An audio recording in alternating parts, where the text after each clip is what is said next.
Hello, everyone, and welcome to hi-rez Expo, powered by iNap. And of course, we are here for the 2018 SMITE World Championships. I'm joined by Taco and Ro. Guys, it's good to be back. Oh, it must be amazing to be back, considering that I think everybody back home is probably super excited to see you. I'm definitely amped up to be working next to you. Ro, how you doing, man? It's a pleasure to be back. We've been here the last 2 years. I'm glad not to be playing this time, and I want to see these guys really rip it up. Yeah, today we got placement matches, guys, best of ones. We're going to be taking a look at the bracket in just a minute, but we got a promo for you all, guys. Because we're going to have players win stuff here, we want to make sure that you can win stuff as well. Twitch drops, just link your account and watch for chances to win the SMITE skins. Only way to win the Loki HRX skin. And look at that, he's wearing a t-shirt and a jacket. That's pretty cool. Something people are going to need if they're going to be coming to HRX this time around is that jacket. Of course. And Loki, we're going to see him... Never. Never, probably never. So like I said, guys, we are going to be looking at placement matches today. They're all going to be best of one. We have 4 placement matches that we're going to be looking at. The first of which we're going to be talking about is Luminosity Gaming versus Scylla eSports from Oceania. Yep. Ro, what can we expect out of this matchup? These guys are my guys, right? They're here to prove that we couldn't do it and they can. They're here to take out not the world's favorites, but the hometown heroes in an LG, and they're very motivated to do so, but at the same time, they're just happy to be here. Yeah, and I think that's the case for a lot of these matchups, as you can see on the board right here, everyone. We got all of our placement matches. They're all going to be best of ones. The losers of these are going to be going tomorrow for the knockout round, where we're going to be kicking off 2 teams. Now, historically speaking, there's only been 1 team in the history of World Championships that's been able to take out a North American or European team. Do we see that here today? We could. They've prepped. They've gotten all the tools for the trade, but they have the tough opponents in LG. A lot of these players have really been working hard, especially when it comes to drafting, making sure that they have all of their synergy in line to really try and face off, because they know what they're going against. They know what the European and NA powerhouses are all about. And I mean, speaking of powerhouses, Luminosity Gaming, I mean, with Jeff and Barra winning Worlds 1 from COG Prime, definitely is a force to be reckoned with, and they picked up Mask and Aquarius earlier, and of course Baskin's been with them for a few seasons as well. It's just your classic storyline every time that you think about it. Barracuda and Jeff, these two have been together since the beginning of it all, really. Mask has had excellent performances, and Baskin, probably one of the fan favorites for the past year and a half from a North American side. Ro, what do you think of these players? I mean, you can't. We were just talking about Baskin, right? Look at that smile. You can't go away from him. But most importantly, recently, the documentary that's come out about Barra mostly, and Jeff too, these guys have the story behind them. They're here to win again, and they need to do it. They need to be the hometown heroes. Especially with that documentary that just came out. I think the caster said that they have plot armor. Yeah. They might as well at this point, but especially for Jeff and Barra, that just really hits at home. And Scylla eSports, I mean, that's a team that knows that they're going to have to face off with this momentum that Luminosity was able to introduce riding off of that documentary. Now, of course, for these players we know very well, but Aquarius is quite new to the scene.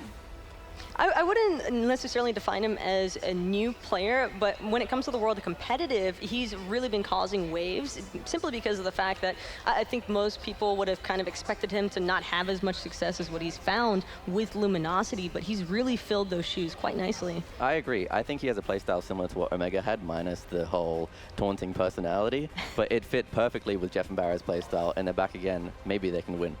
Well, we'll see. And they're going to be going up against Scylla eSports. These players right here from Oceania, they did pretty well in the regionals, I believe, but they made it to late game 5 against Legacy. That was an intense game for their regionals. Yeah, they started off as 2-0 in their regionals. They almost got reverse swept, but ended up bringing it back through great drafting. Their coach, Swifty, is killing it lately. And Taurus Guy is the most improved player of Oceania, here to prove himself on the world stage as well. Do you think it's going to come down to Swifty and his picks and bans and how much research he's done against Luminosity? It could be research. It could just be luck. Today, it's a best of one, right? Anything could happen. But I think their best bet is a little bit of cheese on top of some consistent play and take away those nerves. Now, a lot of these players are new, but one that most of the community is going to recognize is Mingyu. Mingyu he's the traditional hunter. He was with you guys actually, Ro, on Dire Wolves initially, and so watching his transition now into a new team, not essentially with new players, but that's got to bring in a different kind of environment. Well, he brought experience to the team, right? He's easily the strongest mechanical player from Oceania and the strongest mechanical player, at least I think, in the last 2 years from Oceania as well. So for him to bring the experience that he had at Masters as well, he played against NRG in Masters and almost won the first game against the 2-time world champions. You know, this guy is not a fresh face as much people think he is. And then he's going to be just like pushing what he can at Worlds. And something that I heard as well is that he is a big fan of Barracuda, and to be going up against him in the first match. Yeah, I think they're big fans of each other, actually. They both have great personalities, very similar, very smiley. That tends to always happen in the competitive scene, especially between these international regions. You just have players that start to mesh with each other. They come to the LAN event. They get to know each other a little bit better. And for Mingyu, I think it's an awesome experience for him, because whether or not Oceania is finally able to achieve that upset that they've always striven for, I do believe that Mingyu is going to come out of it a better player. Wow, Mingyu is going to be a better player than Barracuda, you mean? Not a better player than Barracuda in that sense. I meant as a whole overall. It's a little bit too soon to bat to call it over Barra just yet. Of course. And I mean, what is Scylla going to have to do? Where are they going to focus? What lane, what part of the game are they going to have to focus on to hopefully get a game off of them? Look, in this current meta, it is all on the solo side with the jungle and solo, but at the same time, I think we could also pan the camera over to Mingyu and Barra, because Mingyu is going to jump at Barra, he's going to step at Barra, and he's going to take those 1v1s. We saw at OCU Regionals, he was winning all of them and hard carrying games in some situations. I'm heavily anticipating that to happen a lot as well, because Barra has been hungry for 1v1s against players in North America. So now that he gets to come and introduce that same sort of aggression against the international side, that's going to be a lot of fun. And I think it's something he's really been waiting to happen. It's been a little bit more passive. You're so used to seeing these hunters just farm for 15, 20 minutes and they jump into the team fights 3 to 4 levels ahead of everybody else. Right. But between these two, I don't think they're going to give any, I don't think they're looking to give the other side a decent chance for the free farm. Do you think there's going to be a lot of boxing matches between the two of them? Yes. I think so, until it gets to the point where respect is established, right? Once, if one kill goes away of one or the other, they're just going to play defensive on the other side. Ooh, is there any opportunity, though, for Luminosity to come out with some weird picks here? There could be. We've heard rumors. Notoriously speaking, this is the day for all of the North American European teams to really test stuff out. One thing that I guess we can probably introduce it here, since it might be introduced anyway, but the Shibalanke, that's something that we could potentially see out of Barracuda today. That's something that I would say, because apparently Barra said you can expect to see some spice before the matches, and I know that it could be Barra just trying to troll for the sake of things, but Shibalanke seems like the hunter pick that would kind of catch everybody off guard. He's got probably the best ultimate in the game for a professional setting, since that lack of comms during that period of darkness is insane to try and deal with. Of course, especially during a team fight. Yeah, but at the same time, if we're talking about these two stepping at each other for 1v1s, that's not where Shibalanke is going to style an opponent. You'd that's be where surprised. I mean, in my situation, you want an all. You want an AMC. We got Barracuda down there with a 3.7 KDA. My goodness. I don't think there's any likelihood, though, that we ever see the Uller or AMC sneaking in their way through. I would be super surprised, even in these matchups, for teams to maybe look for that in order to shift their priorities elsewhere. We could, I guess Uller could potentially sneak through, because that way you're opening up the draft for different picks. Exactly, yeah. We'll just see how the start of the draft goes, and then we'll find out pretty soon after that. Do you think we're going to be seeing any of this like weird 3 Guardians, 2 Hunters meta, or like is it going to be the standard 1-2-2? I think it'll be fairly standard unless either one, like it's either Shibalanke or it could be any cheese from Scylla. This is, for my opinion at least, I think that these teams are going to kind of see what they can get away with. Luminosity more so than Oceania. Scylla might be a little bit more reserved and try to play it more by the book as far as solo jungle pressure is concerned. And Luminosity, Mask and Aquarius, or Mask at least, loves playing aggressive. And if he can establish that dominance early on, then it's going to be very difficult for Scylla to try and compensate for that loss of pressure. One thing that Oceania has tended to really have difficulties with in the past is they're not accustomed to teams just always jumping at them at every single moment. Generally, we've been punished for like any sort of bad positioning. Even just one step, we get punished on this world stage, whereas at home, you wouldn't get punished for that. So it's a big surprise to get caught off guard. Another thing that I think is really important here is the morale between teams, and I think you're going to have to compare Jeff to Envisionize. Envisionize definitely seems to be the morale. He always seems very happy. Yeah, he's and a very Scylla eSports guy. definitely like feeds off of that energy. Exactly, and look, LG have no pressure on them right now. They have nothing to prove, whereas Scylla on the opposite, sorry. LG do have a little bit of pressure. Scylla have absolutely no pressure. They're not expected to win. They want to win, but there's no nerves there because there's just literally zero pressure. We're looking at Mask's stats right now. An aggressive jungler. He likes highly mobile gods. Do you think we're going to see a Ratatasker out of him? We could. I mean, the thing is, it's a best of one, and this drafting can get really cheesy really quickly. But yeah, whatever god it'll be a mobile god.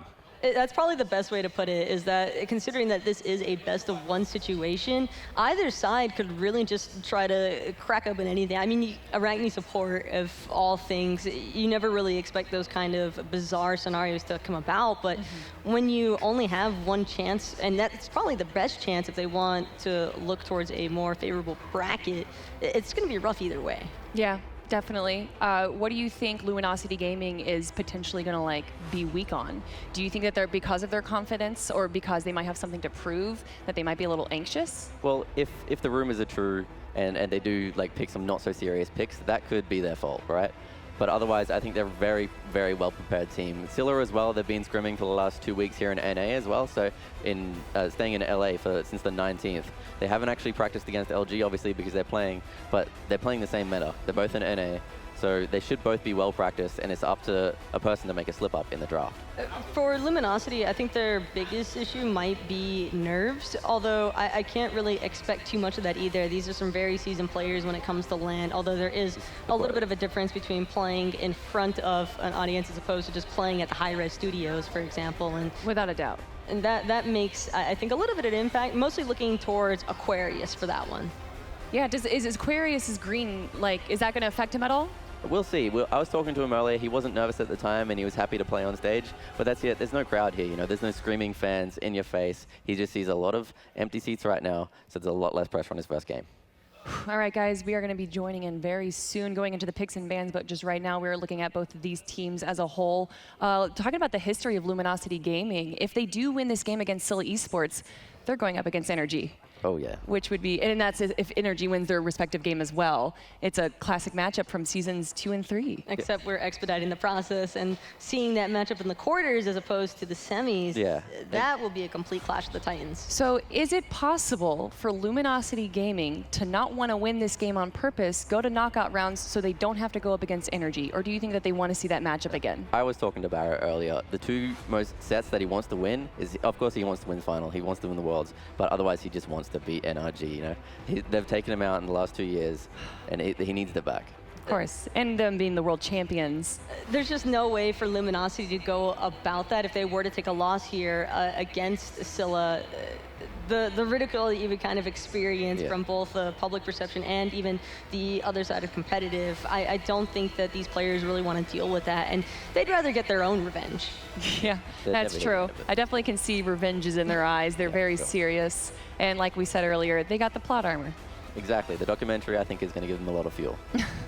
It's given them so much fuel already. I mean, even just the anticipation up to this very first day, even though these are just best of ones, all of the teams that are having to face off in these matches have just been so ready to play the entire time. Yeah, everyone's so excited, and like you were saying earlier, Ro, is that these players don't really expect to win. No. They just want to be here and have like the best game that they can. But don't get me wrong, they really want to win. Yeah, of course. If they can do it, that's the first win for Oceania, the first win on the world stage ever for these players, obviously. And Mingyu, I think, really wants to, even though Barracuda and Mingyu love each other, he wants to beat Barracuda. That's the hometown hero.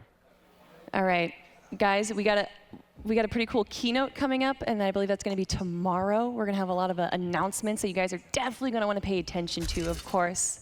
We're going to take a look at it quickly here. This is the rundown, everyone. Starting at 9:15 a.m., we're going to be talking about, again, the keynote from the mixer of the pregame show at 10:45.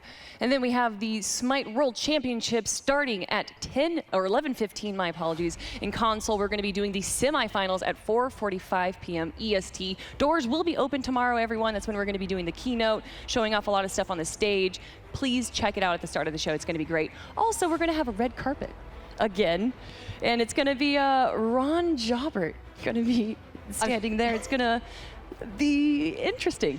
I think everybody's going to be more fascinated to meeting Ron than like Ron kind of just absorbing the attention from the crowd and all that, because I don't know. I love Ron Jobber to death. He's such an amazing person, and if you get a chance to go say hey to him, I would definitely make sure to do so. Absolutely. Red carpet's always one of my favorite parts of Worlds. So many clips that come out of that are hilarious. Oh man, I still remember Sean Charles jumping onto Nabil's back on the Segway and riding up into the sunset. Yeah. Oh, it was beautiful. Guys, thank you for being patient with us. We are just fixing a few issues right now, and we will be getting into picks and bans in just a few short moments. We're going to be looking at Luminosity Gaming versus Scylla eSports at the start of it. And do you think that there's anyone on Scylla's team that could provide a potential risk? A risk in what way? In being too aggressive. I know that Tori Skies likes to be an aggressive initiator. If anyone, it's going to be him. I think he has some issues sometimes where if he gets a little bit behind, he doesn't really realize that, and he still keeps aggressing in, and he gets further and further behind, and before he knows it, the game's going to be over very quickly. But is he going to be paired with Mingyu? He's probably not. He's probably going to be sticking into the middle lane. Exactly, yeah. With this current meta, but still, you can get behind from the early game as well there. But if he starts off with a Blink, if he's playing a Sobek or something, he should be safe enough. He's got to be really careful in combining his teamwork with Shred, I think, because Shred, he's been notorious in the Oceanic scene for having been the multi-role player. Exactly. I think that's the best way to put it. Yeah, for sure. He's most recently coming off of a jungle swap into the mid lane, and that could also potentially lead to him with a more aggressive mid lane playstyle than what you're accustomed to seeing, since mid laners this past season have had a really difficult time as far as farming is concerned. They're typically the ones who are sharing theirs with everybody else's, so when you're not getting as much gold or experience, you can kind of overlook that when you've been used to playing different roles. Yeah, and exactly. And let's not forget what I said earlier.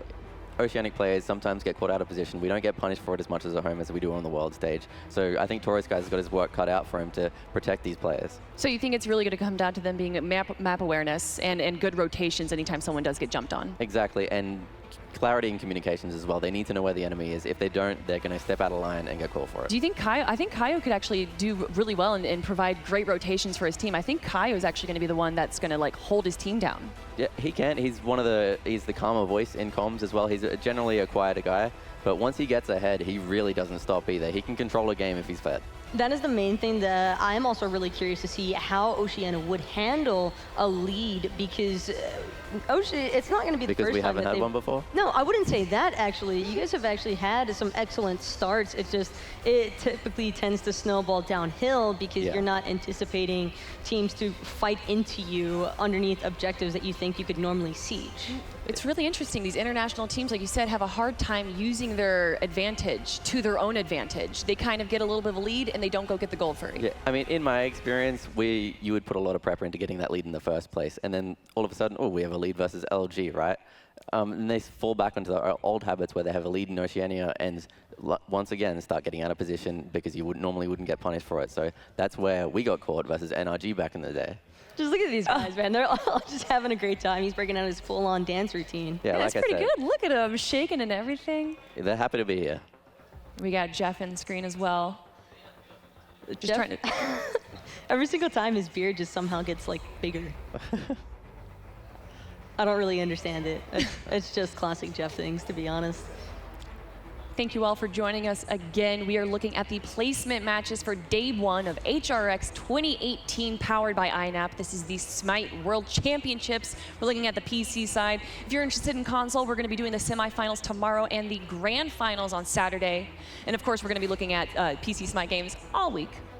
We got the placement matches today, knockout games tomorrow. 2 teams are going to be going home. And then, of course, quarterfinals, semifinals. And I've always got to mention it, don't overlook the console side, because those guys actually have an incredibly fun play style to watch and kind of be a part of. Just the console guys are always very familiar with PC because, I mean, you can always give and take a little bit from both spectrums. I always love watching or at least North American console teams that are going to be here. They are absolutely incredible players, and a lot of them actually can play between both platforms. Yeah, and most of them actually do. A lot of them, from what I was looking at over the console gamers, came from the PC side. There are a few coming from the console side, but yeah, most of them are old PC players.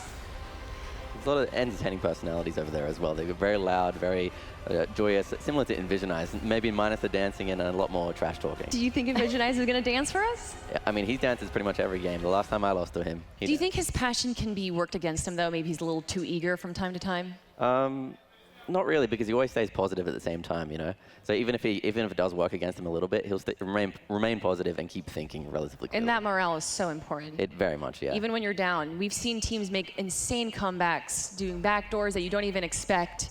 So even when you're low, you don't think that you're out. You have to keep going with that mentality, especially when it's a best of one. It's not like, well, let's try better next game. Yeah, I think Scylla are pretty safe on the morale ground right now, just because they have not really got any pressure on them up against the LG.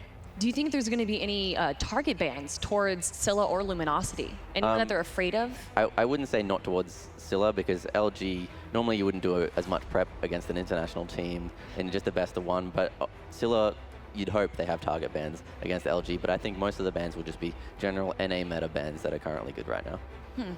But Kaio doesn't really follow the meta in the sense of you picking a Guardian, right? He'll usually just go the Warrior route, and Kaio usually picks up in that, or I'm sorry, Envisionize will usually pick a Guardian because of that. Yeah, we've seen it in the past, especially recently and back at the regional championship. Kaio, he really likes his Death Toll Warriors, and he loves to sustain, whereas right now, Guardians are very strong in the meta, so Envisionize picks up some of that slack, and he'll pick certain Guardians.